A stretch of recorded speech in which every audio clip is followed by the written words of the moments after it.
Hello बच्चों, my self नीतांजय Sharma और मैं आज आपको पढ़ाऊंगा बायोलॉजी। और बायोलॉजी में भी बहुत इंपॉर्टेंट टॉपिक जिसका नाम है पार्च्यूरेशन। पार्च्यूरेशन क्या होता है, इसकी डेफिनेशन क्या होती है? इसकी डेफिनेशन होती है कि डिलीवरी ऑफ फीटस और बेबी थ्रू बर्थ कनाल और यूटेरस। तो हम क्या लिख सकते हैं इसमें? डिलीवरी ऑफ फीटस और बेबी और expulsion of baby through birth canal और हम uterus.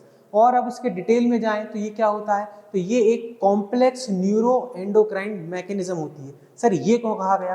Complex neuro endocrine mechanism का मतलब ये होता है कि इसमें नर्वस सिस्टम भी इन्वॉल्व होता है और हार्मोन्स वाला सिस्टम यानी कि एंडोक्राइन सिस्टम भी इन्वॉल्व रहता है। इसमें बहुत सारे हार्मोन्स का जो है वो रोल अपन को देखने को मिलेगा।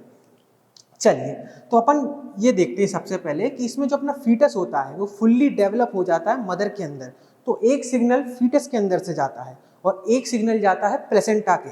तो जब ये दोनों सिग्नल जाते हैं तो एक रिफ्लेक्स क्रिएट करते हैं और उस रिफ्लेक्स का नाम होता है फीटल इजेक्शन रिफ्लेक्स। और यही वो रिफ्लेक्स होता है जो कॉन्ट्रैक्शन कराता है मदर में, है ना। पहले होता है माइल्ड कॉन्ट्रैक्शन, फिर वो माइल्ड कॉन्ट्रैक्शन ही धीरे धीरे धीरे धीरे क्या हो जाता है? स्ट्रॉन्ग कॉन्ट्रैक्शन में हो जाता है। तो ये फीटल इजेक्शन रिफ्लेक्शन ने क्या कराया? Mild contraction. अब जब माइल्ड कॉन्ट्रैक्शन हुआ तो यहाँ पर एक हार्मोन रिलीज होता है, उसका नाम होता है ऑक्सीटॉक्सिन। और ऑक्सीटॉक्सिन किसके लिए रिस्पॉन्सिबल होता है? स्ट्रॉन्ग कॉन्ट्रैक्शन के लिए। फिर ये स्ट्रॉन्ग कॉन्ट्रैक्शन होगा, जितना ज्यादा स्ट्रॉन्ग कॉन्ट्रैक्शन होता जाएगा उतना ज्यादा ऑक्सीटॉक्सिन रिलीज होता जाएगा। और यही प्रोसेस जब चलती रहेगी कंटिन्यू तो फिर एक टाइम ऐसा आता है कि बेबी जो होता है वो एक्सपेल आउट हो जाता है थ्रू बर्थ कनाल। अच्छा सर, बर्थ कनाल क्या होती है? बर्थ कनाल क्या होती है? तो बर्थ कनाल जो होती है वो हम इस डायग्राम में देख सकते हैं, है ना। ये वाला जो पार्ट जो है इसको हम क्या बोलते हैं? बर्थ कनाल। इसमें एक और हार्मोन का बहुत रोल होता है, उस हार्मोन का नाम है रिलैक्सिन हार्मोन। रिलैक्सिन हार्मोन क्या करता है? इसका एक सिंपल सा आप अपने लेवल पे जानिए कि ये जो है पार्च्यूरेशन जो प्रोसेस हो रही है उसको इजी बनाता है। क्यों इजी बनाता है? क्योंकि जो लिगामेंट्स होते हैं हमारी बॉडी के अंदर उसको ये बहुत ही रिलैक्स करा देता है ताकि जो प्रोसेस है वो कंफर्टेबल वे में हो पाए। तो मैं फिर से एक्सप्लेन करता हूँ इसको, है ना, फास्ट फास्ट कि ये होता क्या है बेसिकली बच्चों। ये होता है डिलीवरी ऑफ फीटस और बेबी थ्रू यूटेरस और बर्थ कनाल। मतलब यूटेरस और बर्थ कनाल में से बच्चा निकलना, ठीक है।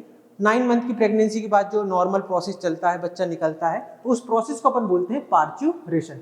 ये एक न्यूरो एंडोक्राइन प्रोसेस है, मतलब इसमें नर्वस सिस्टम भी इन्वॉल्व है और आपका हार्मोनल सिस्टम भी इन्वॉल्व है। तो हम ये लिखते हैं कॉम्प्लेक्स न्यूरो एंडोक्राइन प्रोसेस है। अब ये होती कैसे है सर? ये होती है ऐसे कि एक सिग्नल आता है प्लेसेंटा से, एक सिग्नल आता है फुल्ली डेवलप फीटस से, मतलब बच्चे से भी एक सिग्नल आ रहा है और प्लेसेंटा से भी एक सिग्नल आ रहा है।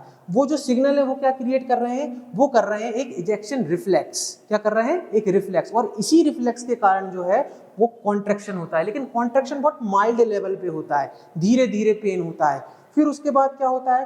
तेज पेन कब होता है सर? तेज पेन तब होता है जब एक हार्मोन निकलता है ऑक्सीटॉक्सिन। जैसे ही ये हार्मोन निकलता है ऑक्सीटॉक्सिन तो जो कॉन्ट्रैक्शन होने लगते हैं वो स्ट्रांग होने लगते हैं और यही प्रोसेस कंटिन्यू होती है।